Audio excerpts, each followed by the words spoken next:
Perkenalkan, nama saya Mario Juverli Moningka, NIM 1908110365.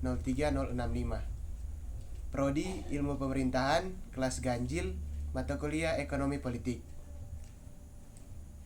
Jelaskan 5 definisi dari para ahli tentang ekonomi politik. Yang pertama, yaitu menurut Marx dalam chapter 1 The Oxford Handbook of Political Economy, karya dari Barry dan Donald Whitman.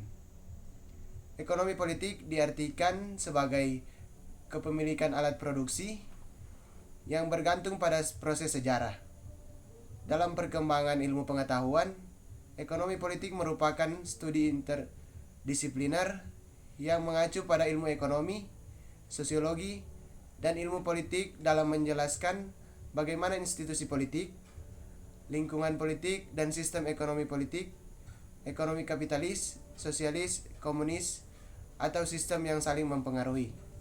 Yang kedua, menurut Mokhtar Massoud, dalam Massoud 2008, ekonomi politik merupakan studi yang mengkaji keterkaitan antara fenomena politik dengan ekonomi, antara negara dan pasar, antara lingkungan domestik dan internasional, dan antara pemerintah dengan masyarakat. Ketiga, menurut Oatley 2006, ekonomi politik merupakan studi mengenai bagaimana kepentingan ekonomi dan proses politik berinteraksi membentuk kebijakan pemerintah. Yang keempat, menurut Gilpin 2005, ekonomi politik merupakan interaksi pasar dan aktor-aktor kuat seperti negara, perusahaan internasional, multinasional, dan organisasi internasional. Yang kelima, Lipsy dan Steiner 2010.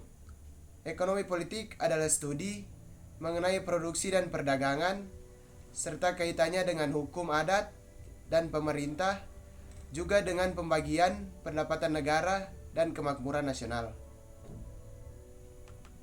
Menurut saya, ekonomi politik itu adalah sebuah analisis ekonomi terhadap masalah-masalah politik dalam suatu pemerintah.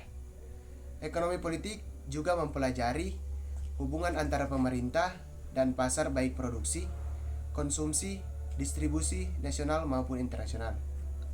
Terima kasih.